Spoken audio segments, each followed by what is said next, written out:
When the makers of our favourite board game drop a brand new game, that's pretty obvious cause for excitement. But when that game is also set in the universe of your favourite miniature war game, promises family-friendly fun, and is priced about the same as a box of Space Marines, well, there was no chance we weren't gonna want to check it out.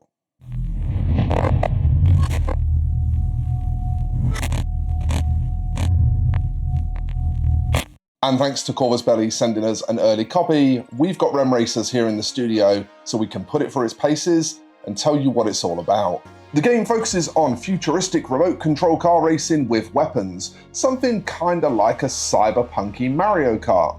Or, if you're old enough and remember the slightly more obscure but equally classic PlayStation combat racer, think Wipeout. Players will drive their little cars assisted by their hacker pilots who are depicted on these cards, which will slot into their control stations with which you track your speed and health.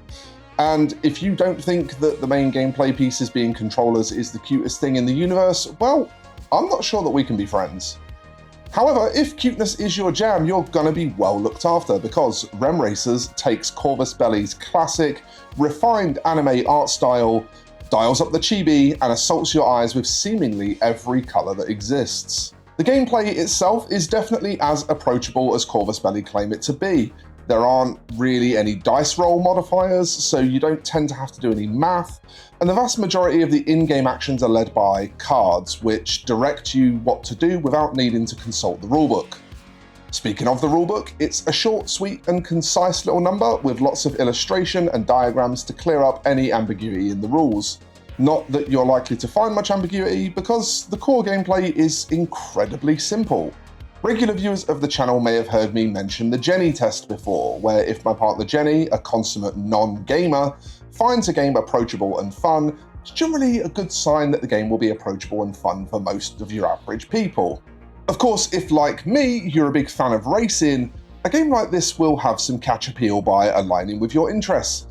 But even if you're not, the impression I come away with from Rem Racers is that it's a silly, slapstick, casual romp of a game that just doesn't ask to be taken too seriously. The fact that the game mostly uses these beautiful templates and cards is sure to appeal to those of you who like to keep the tape measures to the war games.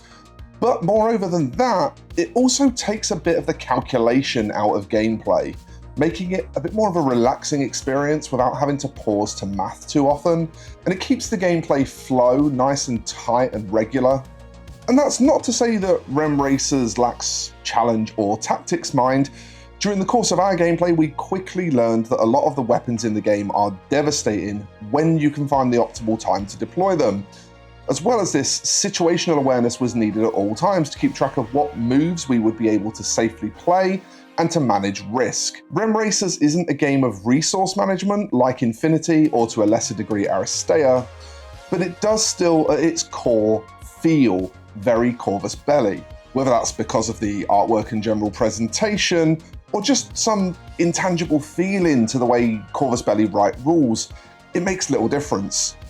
The end result is a refined, well-imagined, and beautifully presented game that is pretty likely to lead to a lot of fun, probably some fake fights, and definitely a lot of laughter. If I have to mark the game down for anything, it's probably somewhat predictably going to be those PVC miniatures.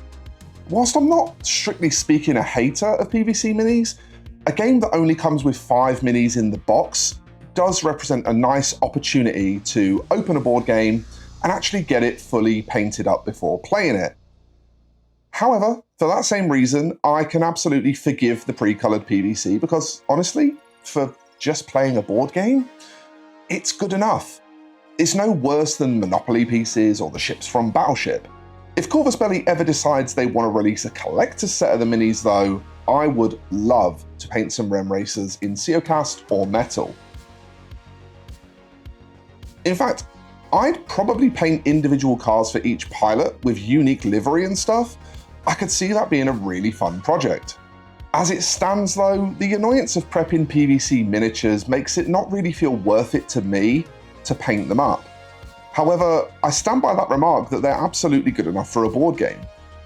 In fact, to be completely honest with you, as much as this is PvC with all of the drawbacks that come there, it's some of the best quality PvC I've ever seen, and you could absolutely paint these guys up really nice if you wanted to invest the prep time to make them look good first. PvC woes aside though, with a price point that's going to float somewhere around £35 from most retailers, Rem Racers is a nice cheap pickup of a board game that can keep you and your friends entertained for more than a good few laps.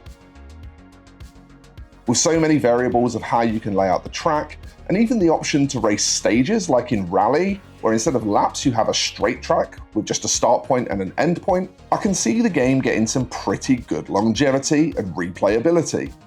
In fact, to be honest, Rem Racers feels like the kind of game that has a very obvious expansion pathway too. Throw in some new drivers and some new weapon cards, and for the cost of developing literally a deck of cards, Corvus Belli can add hours to the replay value of the game. Give us some new track tiles with some new hazards, and you have an easy expansion box. And I absolutely will not let go that idea of collector's edition remotes. Please, please, Corvus Belli. But all in all, Rem Racers not only feels like a fun and fresh approach to a sports-based board game, but it feels like one that Corvus Belli can keep relevant without an insane amount of effort. Something that's probably quite important for a small developer like them, with their fingers in a lot of different pies. Corvus Belli seem to be really investing in their board games division recently, and with my beloved Aristeia set to receive a video game this year, before a relaunch after that, as well as quality board games like Rem Racers with really approachable rule sets and really competitive price points, it feels like a really great time to be both a Corvus Belli fan and a fan of the Infinity universe. So if you're into racing or the Infinity universe, if you're into fast-paced gameplay, simplicity, approachability, and if you want a game that you can just grab and have a laugh with, then go out and grab yourself a copy of Rem Racers. It's coming out in February this year. I'm not sure of the exact date, but I think it's at the end of the month. As in every video, there's a Whaling Games affiliate link below, and if you head over there, they're currently listing copies of Rem Racers for pre-order at £34.80. What's more, if you follow our link to get there, you'll also be supporting the channel, so that's amazing. I want to send out huge thanks to Corvus Belli for sending us an early copy of Rem Racers. As a board game, this has us really, really excited because it's one that we feel like we're going to play a lot of. But I think that's about all the time we have to put into this one for now. So if you've tried it, if you're gonna try it, or after you have tried it, why don't you drop us a comment below and let us know your experiences of it, and if you like this game as much as we do. Don't forget to give the video a thumbs up if you enjoyed it, and to subscribe to the channel if you would like to see more videos like it in your feed. But all that remains now for me is to say thanks for watching, folks, and I'll see you in the next one. Bye-bye for now.